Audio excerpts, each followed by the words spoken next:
മിശിഹായ്ക്ക് സ്തുതിയായിരിക്കട്ടെ. ഞാൻ brother Shaiju Adappally, Ernakulam saint Mary's prayer മിനിസ്ട്രിയിൽ നിന്നാണ്. നവംബർ മാസം മരിച്ചവർക്ക് വേണ്ടി പ്രാർത്ഥിക്കുകയും ഓർക്കുകയും ശുദ്ധീകരണ ആത്മാക്കൾക്ക് വേണ്ടി അവരുടെ മോചനത്തിന് വേണ്ടി നമ്മൾ പരിഹാര കർമ്മങ്ങളും വിശുദ്ധ കുർബാനയും പ്രായശ്ചിത്തം എല്ലാം കാഴ്ചവെക്കുന്ന ഒരു മാസമാണ്. അപ്പോൾ 2024 നവംബർ മാസമാണ് ഞാനിപ്പോൾ ഈ പ്രോഗ്രാം ചെയ്യുന്നത്. ഇങ്ങനൊരു കാര്യം പറഞ്ഞാൽ എന്താണെന്ന്, ഇതിനി എന്നോളം ആരെല്ലാം ഈ വചനം ഈ ക്ലാസ്സുകൾ കേൾക്കാൻ ദൈവത്തിൻ്റെ പരിശുദ്ധാത്മാവ് കൃപ ചെയ്യും എന്ന് നമുക്ക് അത് ബോധ്യമുള്ള കാര്യമാണ്. കാരണം സോഷ്യൽ മീഡിയയിലൂടെ ഈ ശുശ്രൂഷ ചെയ്യുമ്പോൾ ഇത് കേൾക്കാനും ഇങ്ങനെ ഒന്ന് പറയാനും സാധിക്കുന്നത് ദൈവത്തിൻ്റെ പരിശുദ്ധാത്മാവിൻ്റെ കൃപ ഒന്നുകൊണ്ട് മാത്രമാണ്. അപ്പോൾ ഈ ടോക്ക് ഇടുന്നതിന് തൊട്ട് മുമ്പ് തന്നെ ഒരു സഹോദരി മരിച്ചവർക്ക് വേണ്ടി കൂട്ടായ്മയിൽ കഴിഞ്ഞ ശുശ്രൂഷയിൽ തിരക്താഭിഷേക ശക്തീകരണ ധ്യാനം നടന്നപ്പോൾ നമ്മളതിൽ പ്രാർത്ഥിച്ചപ്പോൾ ഉണ്ടായ അഭിഷേകവും അത്ഭുതങ്ങളും എല്ലാം പറഞ്ഞു. എന്ന് മാത്രമല്ല, അവരുടെ സഹോദരിയും കൂടെ വന്നിട്ടുണ്ടായിരുന്നു. ആ സഹോദരി പറഞ്ഞു, അവരുടെ ആൻറ്റി, ഈ സഹോദരിയുടെ ഭർത്താവ് മരിച്ചുപോയി, അവരുടെ ആൻറ്റി ഒരു മാല സ്വർണത്തിൻ്റെ മാല വാങ്ങിക്കൊടുത്തു എന്ന്. ഞാൻ ചോദിച്ചു, എന്താ വല്ലതും കൊടുക്കാനോ തരാനുണ്ടോ? ഇല്ല, അവർക്ക് അങ്ങനെ മനസ്സ് തോന്നിയെന്ന്. അതായത് മരിച്ചവർക്ക് വേണ്ടി പ്രാർത്ഥിക്കാനും ബലിയർപ്പിക്കാനും എല്ലാം തുടങ്ങിയപ്പോൾ ഇതുവരെ നടക്കാത്ത കാര്യങ്ങളും മാറ്റങ്ങളും എല്ലാം. അതുപോലെ താന്തോന്നിയായിട്ട് നടന്നിരുന്ന മകൻ, താന്തോന്നിയായിട്ടെന്ന് പറഞ്ഞാൽ അങ്ങേയറ്റം മടുത്ത് പോലീസിന് വരെ ഇടപെടാൻ പറ്റാത്ത അവസ്ഥകളായിരുന്നു. പക്ഷേ ഇതുപോലെ പ്രാർത്ഥിക്കാനും മരിച്ചവർക്ക് വേണ്ടി പ്രാർത്ഥിക്കാനും പരിഹാരം ചെയ്യാനൊക്കെ തുടങ്ങിയപ്പോൾ ഭർത്താവും മരിച്ചുപോയി, ഒരു മകനും മരിച്ചുപോയി. ഇതിൻ്റെ ദുഃഖം, അതിനേക്കാൾ വലിയ ദുഃഖം ജീവിച്ചിരിക്കുന്ന മകനെക്കുറിച്ചുള്ള അവനിൽ നിന്ന് അനുഭവിക്കുന്ന കഷ്ടതകളും വിഷമങ്ങളും ജോലിക്ക് പോകാത്ത അവസ്ഥകളുമാണ്. പക്ഷേ ഇങ്ങനെ പ്രാർത്ഥിക്കാനൊക്കെ തുടങ്ങിയപ്പോൾ പൊളിച്ചു മാറ്റിയതുപോലെ അത്ഭുതകരമായ മാറ്റങ്ങൾ വരികയും ജോലിക്ക് പോകാനുള്ള താല്പര്യം കാണിക്കുകയും ജോലിക്ക് പോകാനായിട്ട് തുടങ്ങുകയും ബന്ധത്തിൽപ്പെട്ട ഒരു ആൻറ്റി ഈ സഹോദരിക്ക് ഒരു മാല വാങ്ങിച്ചു കൊടുത്തെന്നൊക്കെ കഴിഞ്ഞ ശുശ്രൂഷയിൽ വന്ന് നേരിട്ട് പറഞ്ഞപ്പോൾ ഒത്തിരി സന്തോഷം തോന്നി. അപ്പോൾ മരിച്ചവർക്ക് വേണ്ടി പ്രാർത്ഥിക്കുമ്പോൾ അതിൻ്റെ ആദ്യത്തെ ഗുണം, പ്രാർത്ഥന ഏതളവിലും നല്ലത് തന്നെയാണ്. ജീവിച്ചിരിക്കുന്നവർക്ക് തന്നെയാണ് അതിൻ്റെ പ്രധാന ഗുണം. അപ്പം മരിച്ചവരെക്കുറിച്ച് തോബിത്തിൻ്റെ പുസ്തകം 4-ാം അധ്യായം 17-ാം വാക്യത്തിൽ ഏതാനും എനിക്ക് ദൈവം ബോധ്യം കിട്ടിയ ദൈവവചനങ്ങൾ കൂടെ ഇതിൽ പങ്കുവെക്കുന്നുണ്ട്. ചിലപ്പോൾ ഇതിനേക്കാൾ കൂടുതൽ അറിവും പഠിപ്പും ഉള്ളവരായിരിക്കാം ഇത് കേട്ടുകൊണ്ടിരിക്കുന്നത് നിങ്ങൾ. തോബിത്ത് 4:17 പറയുന്നുണ്ട്, നീതിമാന്മാരുടെ ശവകുടീരത്തിങ്കൽ അപ്പം വിതരണം ചെയ്യുക, പാപികൾക്ക് കൊടുക്കരുത്.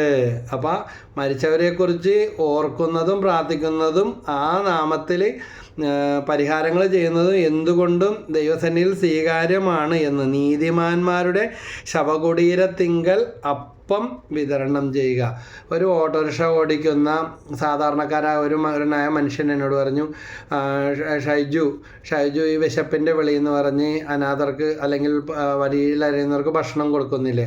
അപ്പോൾ ഈ തവണ എൻ്റെ അപ്പൻ്റെ ആണ്ട് വരികയാണ്, അതിൽ എനിക്ക് ഒരു 50 പേർക്ക് ഭക്ഷണം കൊടുക്കാനായിട്ട് സാധിക്കുമോ? താൻ കൊടുത്തോ, ഞാൻ അതിൻ്റെ കൂടെ ഒന്നും വരുന്നില്ല, നിങ്ങൾ ഉണ്ടാക്കിക്കൊണ്ടുപോയി കൊടുത്തോ, എനിക്കറിയാം നിങ്ങളത് നന്നായിട്ട് ചെയ്യുന്നുണ്ട്, ഞാൻ അതിൻ്റെ വീഡിയോകളൊക്കെ കാണുന്നുണ്ട്, വളരെ വലിയ കാര്യമാണ് ചെയ്യുന്നത് എന്ന് പറഞ്ഞു. അപ്പോൾ എന്തായാലും ആ സമയമായപ്പോൾ മറ്റ് ചില തിരക്കുകൾ കൂടെ ഉണ്ടായതുകൊണ്ട് എനിക്ക് ഈ സഹോദരനെ കൂടെ അതിൽ ഉൾപ്പെടുത്തേണ്ടി വന്നു. ആരുടെ അപ്പൻ്റെ ഈ മരിച്ചുപോയ ആരുടെ ആണോ അദ്ദേഹത്തിൻ്റെ ഓർമ്മയ്ക്കായി ഈ കാര്യം ചെയ്യാൻ സഹായിച്ച ഈ മകൻ. അപ്പോൾ എന്നോട് ഇതിലെല്ലാം ചെയ്ത് കഴിഞ്ഞിട്ട് ഭക്ഷണമൊക്കെ കൊടുത്തു കഴിഞ്ഞപ്പോൾ ഈ മകൻ എന്നോട്, ഓട്ടോറിക്ഷ ഓടിക്കുന്ന ഒരു ജോലിക്കാരനാണ്, ഈ മകൻ എന്നോട് പറഞ്ഞാണ്, എൻ്റെ ജീവിതത്തിൽ എൻ്റെ അപ്പൻ മരിച്ചതിന് ശേഷം അപ്പൻ്റെ ഓർമ്മയ്ക്ക് വേണ്ടി പല കാര്യങ്ങളും ചടങ്ങുകളും സദ്യകളും എല്ലാം ഞാൻ ചെയ്തിട്ടുണ്ട്. പക്ഷേ ഇത്രയും വലിയ പരിഹാര പ്രവൃത്തിയാണ്. കാരണം ഇത് കൊടുത്തപ്പോൾ ആ സ്വീകരിക്കുന്നവരുടെ അവസ്ഥകളും കഴിക്കുന്നവരുടെ അവസ്ഥകളും നേരിട്ട് കണ്ടു ബോധ്യപ്പെട്ടപ്പോൾ പറഞ്ഞ ഇതാണ്, എൻ്റെ ജീവിതത്തിൽ മരിച്ചവർക്ക് വേണ്ടി എൻ്റെ ഈ ഇത്രയും പ്രായമുള്ള ഈ ജീവിതം ഈ 50 വയസ്സിനുള്ളിൽ ഞാൻ ഇങ്ങനത്തെ ഒരു കാര്യം ചെയ്ത ഒരഭിഷേക അനുഭവം എനിക്ക് ഇതുവരെ കിട്ടിയിട്ടില്ല. തീർച്ചയായും ഇത് ദൈവസന്നിധിയിൽ ഏറ്റവും സ്വീകാര്യമായ പ്രവൃത്തിയാണ് എന്ന്. അപ്പോൾ നീതിമാന്മാരുടെ ശവകുടീരത്തിങ്കൽ അപ്പം വിതരണം ചെയ്യുക. ഇത് പറഞ്ഞുകൊണ്ടിരിക്കുന്ന ഞാനും കേട്ടുകൊണ്ടിരിക്കുന്ന നിങ്ങളും മരിക്കും. പേടിച്ചിട്ടൊന്നും കാര്യമില്ല. മരണം വരുമൊരു നാൾ, ഓർക്കുക മർത്യ നീ കൂടെ പോരും, നിൻ ജീവിത ചെയ്തികളും സൽകൃത്യങ്ങൾ ചെയ്യുക നീ, അലസത കൂടാതെ. ഞാനിത് പറയുമ്പോൾ ഒരിക്കൽ ഇതുപോലെ യൂട്യൂബിൽ ഒരു വീഡിയോ പോസ്റ്റ് ചെയ്ത് കഴിഞ്ഞപ്പോൾ അത് കേട്ടിട്ട് ഒരു വീട്ടമ്മ എന്നെ വിളിച്ചിട്ട് പറഞ്ഞ ഇതാണ് നല്ല ഉഷാറുള്ള നല്ല മിടുക്കൻ അവരുടെ കുട്ടി മരിച്ച കഥ. ഒരു ക്രെയിൻ പാലം ഇറങ്ങി വന്ന ക്രെയിൻ നിയന്ത്രണം വിട്ടു, ബ്രേക്ക് ഉണ്ടായിരുന്നില്ല, റോഡിൻ്റെ സൈഡിൽ മാറി നിന്നിരുന്ന കൊച്ചിൻ്റെ മേത്ത് പാഞ്ഞു കയറി തൽക്ഷണം മരിച്ച സങ്കടം. പക്ഷേ ഈശോയിൽ വിശ്വസിച്ചില്ലായിരുന്നെങ്കിൽ എനിക്ക് പ്രാന്തായി പോയേനെ. കാരണം ജീവൻ്റെ മരണത്തിൻ്റെ മേൽ ദൈവത്തിനല്ലാതെ ആർക്കും അധികാരമില്ല. അതുകൊണ്ട് എൻ്റെ കുഞ്ഞ് ഇഹലോക ജീവിതം വെടിഞ്ഞെങ്കിലും ഇവിടെ നിന്ന് പൊലിഞ്ഞു പോയെങ്കിലും അതൊരു ദുർമരണമായല്ല, എൻ്റെ ദൈവം അറിയാതെ ഇതൊന്നും സംഭവിച്ചിട്ടില്ല എന്നും എൻ്റെ കുഞ്ഞ് ഈശോയുടെ കരങ്ങളിലാണെന്നുള്ള വ്യക്തമായ ബോധ്യവും അടയാളവും ഉണ്ട് എന്ന് ബ്രദർ ഇങ്ങനെ പ്രസംഗിച്ചത് കേട്ടത് കൊണ്ടാണ് ഞാൻ വിളിച്ചതെന്ന് പറഞ്ഞ് എന്നെ വിളിച്ചു പറഞ്ഞത് ഓർക്കുകയാണ്. ഉൽപ്പത്തി 3:19 പറയുന്നുണ്ട്, മണ്ണിൽ നിന്ന് എടുക്കപ്പെട്ട നീ മണ്ണോട് ചേരുന്നത് വരെ നെറ്റിയിലെ വിയർപ്പ് കൊണ്ട് ഭക്ഷണം സമ്പാദിക്കും. നീ പൊടിയാണ്, നീ പൊടിയിലേക്ക് തന്നെ നീ മടങ്ങും. നീ പൊടിയാണ്, പൊടിയിലേക്ക് തന്നെ നീ മടങ്ങും. അപ്പോൾ മരണം എന്ന് പറഞ്ഞാൽ ഉറപ്പുള്ള കാര്യമാണ്. അപ്പം നമുക്ക് മുമ്പേ കടന്നു പോയവരെ ഓർക്കുക, പരിഹാരം ചെയ്യുക, അവരുടെ നന്മകൾ അനുഭവിക്കുന്ന, അവർ നേടിവെച്ച, സമ്പാദിച്ച, പ്രാർത്ഥിച്ച നന്മയിൽ പങ്കുചേരുന്ന നമ്മുടെ കടമയാണ് അത്. ജീവിതകാലം മുഴുവൻ മരിച്ചവരെ ഓർത്ത് കർമ്മങ്ങൾ, പ്രായശ്ചിത്തങ്ങൾ, ഉപകാരങ്ങൾ, ദാനധർമ്മങ്ങൾ, വിശ്വകുർബാന, പരിഹാര പ്രവൃത്തികൾ ചെയ്യുക എന്നുള്ളത്. റോമാലേഖനം 5:12 പറയുന്നത്, ഒരു മനുഷ്യൻ മൂലം പാപവും, പാപം മൂലം മരണവും ലോകത്തിൽ പ്രവേശിച്ചു. അപ്രകാരം എല്ലാവരും പാപം ചെയ്തുകൊണ്ട് മരണം എല്ലാവരിലും വ്യാപിച്ചു. അപ്പം മരണം എന്നുള്ള കാര്യം ഉറപ്പുള്ള കാര്യമാണ്. കണ്ണടച്ച് പിടിച്ചിട്ട് ഇരുട്ടാണെന്ന് പറഞ്ഞാൽ പറയേണ്ട കാര്യമില്ല. ഇരുട്ട് എന്നുള്ളത്, വെളിച്ചം എന്നുള്ളത് ഒരു സത്യം തന്നെയാണ്. പീറ്റർ ഡാമിയൻ എന്ന് പറഞ്ഞ ഒരു ബാലൻ്റെ കഥ വായിച്ചത് ഓർക്കുകയാണ്. അപ്പോൾ പീറ്റർ ഡാമിയൻ എന്ന് പറഞ്ഞ ബാലൻ എന്ന് പറഞ്ഞാൽ അവൻ്റെ അപ്പനും അമ്മയും മരിച്ചു പോയിട്ട് ഭയങ്കര കഷ്ടസ്ഥിതിയിലായിരുന്നു. അവൻ്റെ ഒരു സഹോദരനാണ് അവനെ പിന്നീട് വളർത്തിയത്. പക്ഷേ വളരെ ക്രൂരമായിട്ടാണ് ഈ സഹോദരൻ ഈ മകനോട് പെരുമാറിക്കൊണ്ടിരുന്നത്. ഭയങ്കര കഷ്ടസ്ഥിതിയിലായിട്ടാണ്. പക്ഷേ ഈ പയ്യനൊരു ദൈവവിശ്വാസിയായിരുന്നു. ഇവന് ഭക്ഷണവും വസ്ത്രവും ഒന്നും പാകത്തിന് കൊടുക്കാതെ, അപ്പനും അമ്മയും മരിച്ചു പോയില്ലേ, കൂടപ്പുറപ്പാണെന്ന് പറഞ്ഞിട്ട് കാര്യമില്ല, കരുണയില്ലാത്ത അവസ്ഥ. അവൻ്റെ സഹോദരന്മാരിൽ ഒരാളായ അവനെ സംരക്ഷിച്ചിരുന്ന ആൾ ഭയങ്കരമായിട്ട് വിഷമിപ്പിച്ചിരുന്നു.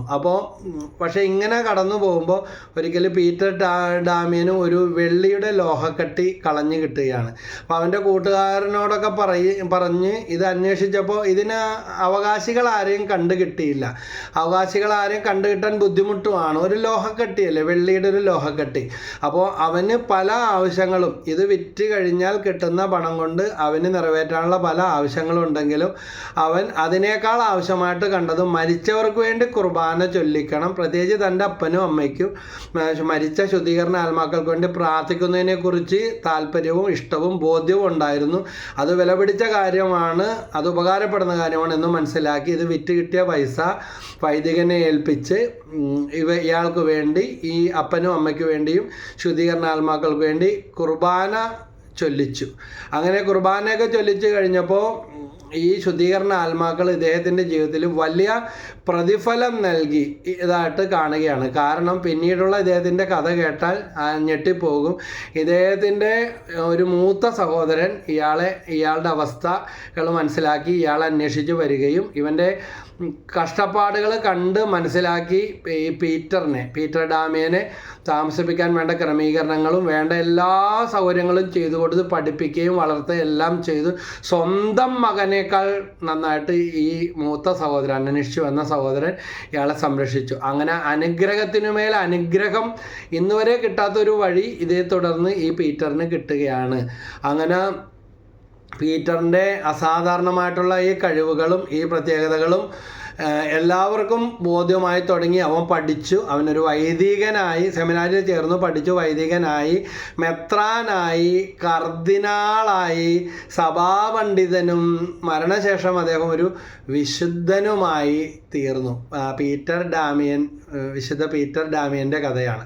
അപ്പോൾ ശുദ്ധീകരണ ആത്മാക്കൾക്ക് വേണ്ടി അദ്ദേഹം ചെയ്തതും തനിക്ക് ഏറ്റവും ആവശ്യങ്ങളും ആഗ്രഹങ്ങളും ഉള്ള സമയത്ത് അദ്ദേഹം ചെയ്ത പരിഹാര കർമ്മങ്ങൾ എത്രമാത്രം ശുദ്ധീകരണ ആത്മാക്കൾ വഴി ദൈവം ഒരു അനുഗ്രഹമാക്കി പീറ്റർ ഡാമിയൻ്റെ ജീവിതത്തിൽ തീർത്തു എന്ന് നമ്മൾ കാണുക. അപ്പോൾ ജനനം, മരണം, ഉയർപ്പ് എന്നുള്ളത് ഒരു ഉറപ്പുള്ള കാര്യമാണ്.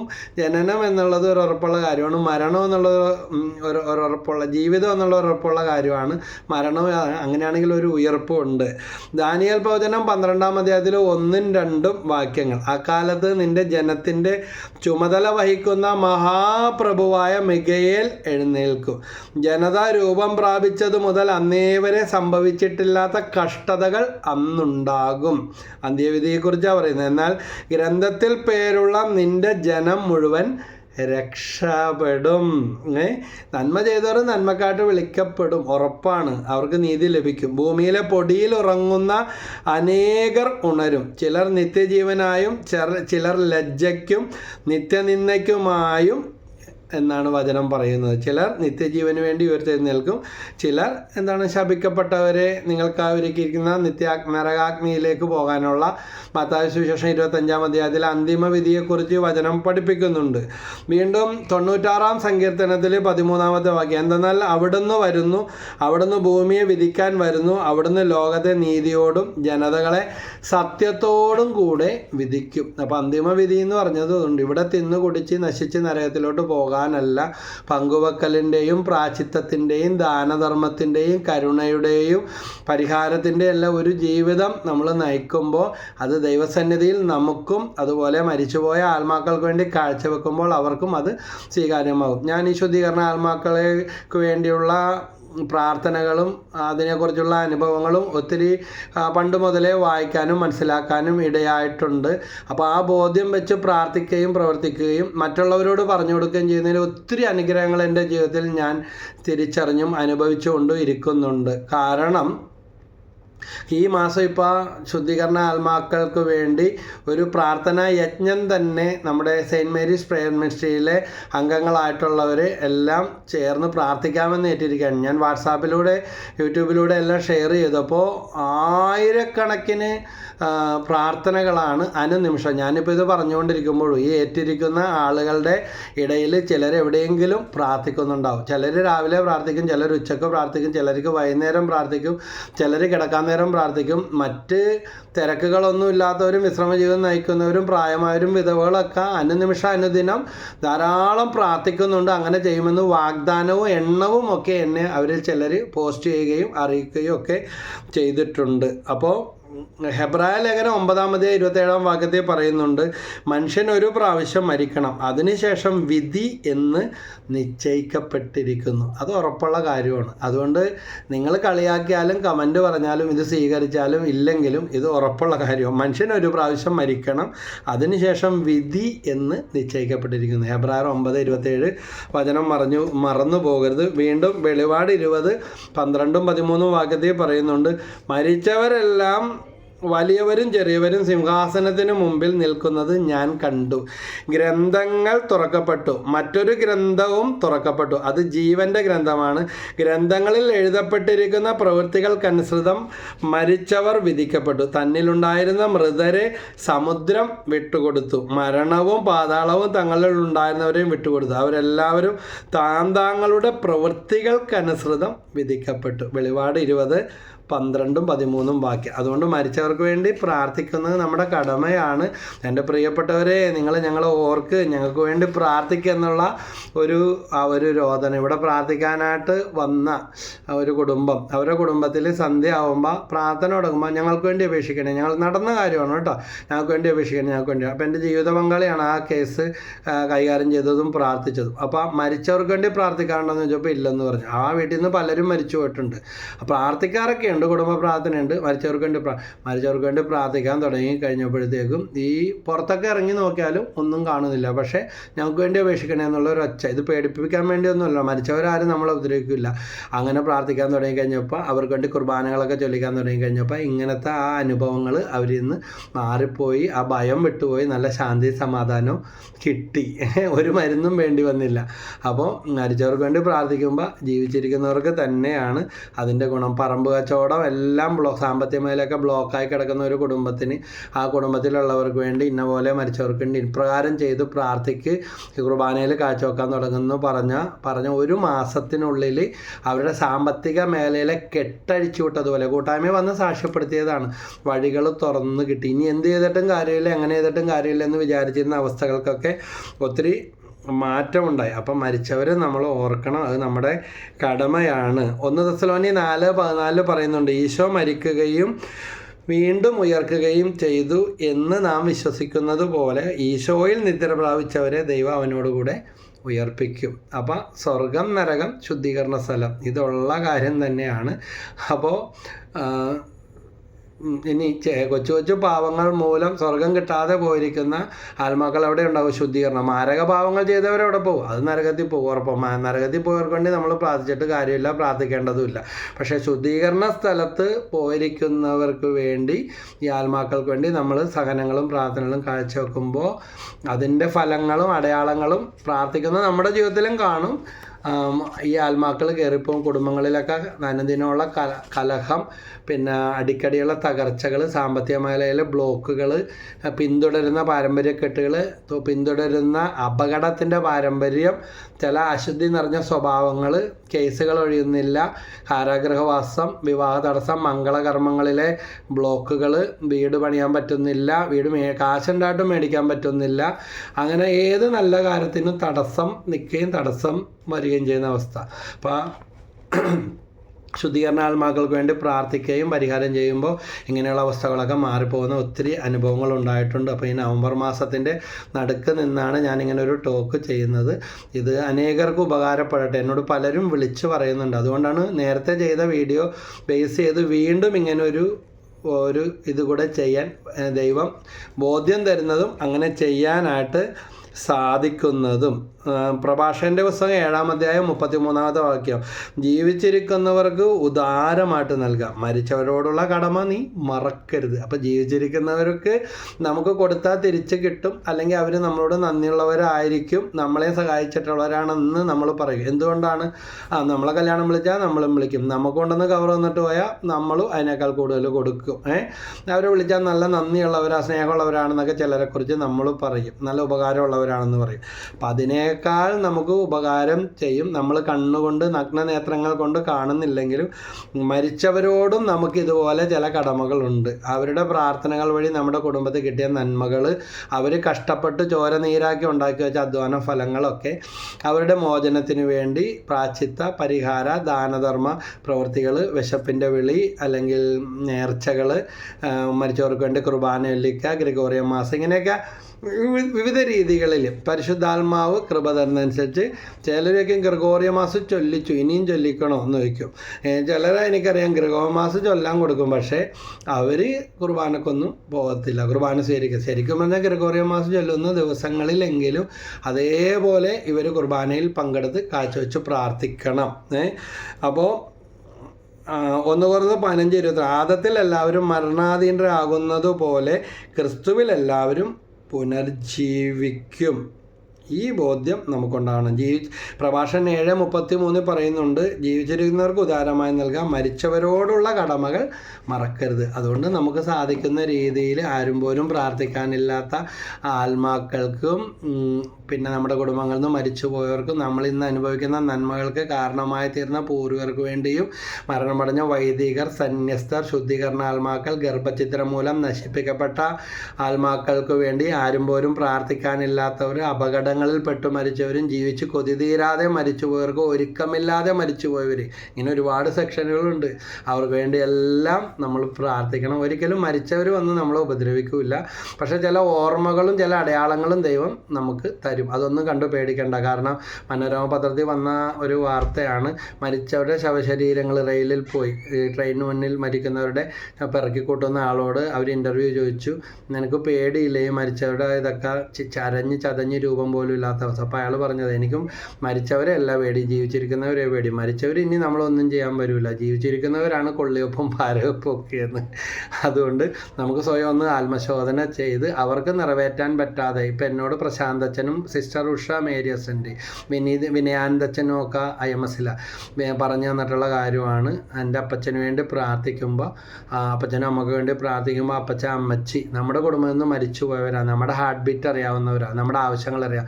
അപ്പച്ചൻ അമ്മച്ചി നിങ്ങൾക്ക് വേണ്ടി ഞാൻ പ്രാർത്ഥിക്കുന്നു, ബലിയർപ്പിക്കുന്നു. അതോടൊപ്പം തന്നെ എന്നെ നിങ്ങളുടെ ജീവിതത്തിൽ ബാക്കി വെച്ച നന്മ പ്രവർത്തികൾ പൂർത്തീകരിക്കുവാൻ എനിക്ക് വേണ്ടി പ്രാർത്ഥിക്കണേ ദൈവമേ. ഇവർക്ക് വേണ്ടി പ്രാർത്ഥിക്കുന്ന ഈ പ്രാർത്ഥനകൾ സ്വീകരിച്ച് എൻ്റെ അപ്പച്ചൻ്റെ അമ്മച്ചിയുടെയൊക്കെ ആത്മാക്കളുടെ സന്തോഷത്തിന് വേണ്ടി അവർ ചെയ്തു വെച്ച നന്മ പ്രവർത്തികൾ പൂർത്തീകരിക്കാൻ വേണ്ട ശക്തി തന്നെ കെട്ടഴിച്ചു വിട്ടതുപോലെ. ഇന്നിപ്പോൾ യൂട്യൂബിൽ കൂടെ 1950ഓളം വീഡിയോകൾ ചെയ്തു. ഇതൊക്കെ ഈ അനുഗ്രഹത്തിൻ്റെ ഫലമാണ്. ഗുഡ്നസ് TVയിലും ശാലോമിലും ഞങ്ങളുടെ വീട്ടിൽ വന്ന് റെക്കോർഡ് ചെയ്ത് കൊണ്ടുപോയി. അപ്പോൾ നമുക്ക് കയ്യെത്താൻ പറ്റാത്ത ഒത്തിരി മേഖലകളിൽ എവിടെയൊക്കെ സുവിശേഷം കൊണ്ട് ലോകത്തിൻ്റെ അതിർത്തികൾ വരെ, അമേരിക്കയിലേക്ക് ഒരു 3 വർഷം തുടർച്ചയായിട്ട് സ്കൈപ്പ് വഴി വചനം കൊടുക്കുമായിരുന്നു, ഒരു മരിയം കൂട്ടായ്മ. ഇങ്ങനെ ഒത്തിരി അവസരങ്ങൾ ദൈവം ഇങ്ങനെ കെട്ടഴിച്ചു വിട്ടതുപോലെ ഒരേ സമയം ഒരു പ്രോഗ്രാമിൽ കൂടെ ഒരാളോടല്ല, ആയിരങ്ങൾ പതിനായിരങ്ങളോട് കർത്താവിൻ്റെ വചനം എത്തിച്ചു കൊടുക്കാൻ കൃപ തരുന്നു. ഇത് മരിച്ചവർക്ക് വേണ്ടി പ്രാർത്ഥിക്കലും അവിടെയൊക്കെ ബ്ലെസ്സിങ് ഉള്ളത് കൊണ്ടാണെന്ന് ഞാൻ ഉറപ്പായിട്ട് വിശ്വസിക്കുക. ഒരു ശുശ്രൂഷകൻ എന്നോട്, നല്ലൊരു ആത്മീയ ശുശ്രൂഷകൻ എന്നോട് പറഞ്ഞു ചെയ്താൽ, കൂടുതൽ ഞെളിയുണ്ട നിൻ്റെ തൻ്റെ അപ്പച്ചൻ്റെ അമ്മച്ചിയുടെയൊക്കെ ആ മാധ്യസ്ഥവും പ്രാർത്ഥന കൊണ്ടാണ് ഇങ്ങനെ നിങ്ങൾക്ക് വെട്ടിത്തിളങ്ങി ഇതുപോലെ ശുശ്രൂഷയും ക്ലാസ്സൊക്കെ കൊടുക്കാനും അത്രയും അവസരങ്ങൾ ഇങ്ങനെ വന്നുകൊണ്ടിരിക്കുന്നു. ശരിയാണ്, നമ്മുടെ ഒരു യോഗ്യതയും എടുക്കുമല്ല. അതുപോലെ ഈ ടീമിൽ പ്രവർത്തിച്ചിരുന്നവരും മരിച്ചു പോയവരുണ്ട്. എനിക്ക് ഏറ്റവും പ്രിയങ്കരായ, നമുക്ക് പ്രോത്സാഹനം തന്നിരുന്ന വൈദികരെ കൊണ്ട് മരിച്ചവർ, അവർക്ക് വേണ്ടി എല്ലാം പ്രാർത്ഥിക്കുകയാണ്. മരിക്കുന്നതിൻ്റെ തൊട്ടടുത്ത ദിവസം പോലും മോനെ പ്രാർത്ഥിക്കണോട്ടോ, അച്ഛൻ പ്രാർത്ഥിച്ചോളാം എന്ന് പറഞ്ഞ സ്നേഹമുള്ള വൈദികരൊക്കെ ഉണ്ട്. അപ്പോൾ നമ്മൾ മാത്രമല്ലല്ലോ, എന്തോരം പേരുണ്ട്. അത്രയും അടുപ്പവും ബന്ധവും സാമീപ്യവും സാന്നിധ്യവും ജീവിച്ചിരുന്നപ്പോൾ തന്ന ഒത്തിരി ആത്മീയതയുള്ള മരണമടഞ്ഞ വൈദികരുണ്ട്, ആത്മായ സഹോദരങ്ങളുണ്ട്.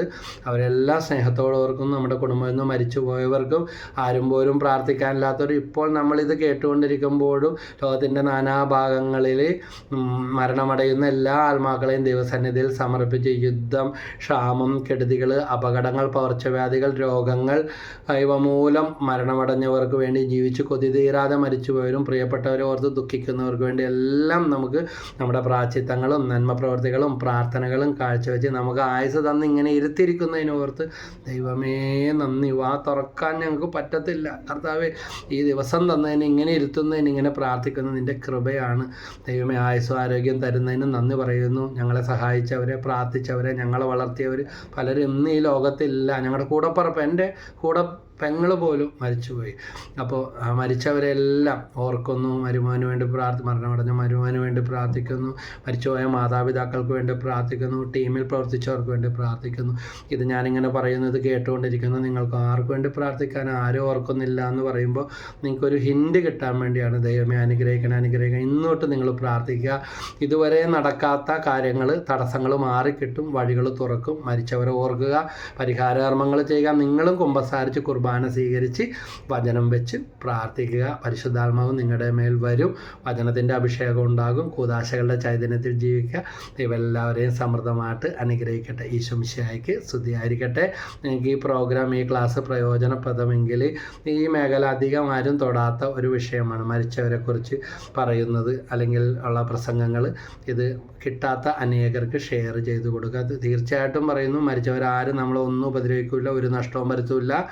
ഇവിടെ നിന്ന് അങ്ങോട്ടോ അവിടെ നിന്ന് ഇങ്ങോട്ടോ ആർക്കും പ്രവേശനം ഇല്ലെന്ന് കർത്താവായ യേശു തന്നെ ലാസറിൻ്റെയും നിലവാൻ്റെ ഉപമയിൽ പറഞ്ഞു കഴിഞ്ഞത്. അതുകൊണ്ട് കർത്താവ് പറയാത്തതും പഠിപ്പിക്കാത്തതും ആരും പഠിപ്പിക്കേണ്ട. ഗൾഫിൽ കിടന്ന് ഒത്തിരി നന്നായിട്ട് കഷ്ടപ്പെട്ട് ജോലിയെടുത്ത് എല്ലാം സൂക്ഷിച്ചു വെച്ചാൽ നാട്ടിലേക്ക് വരണം.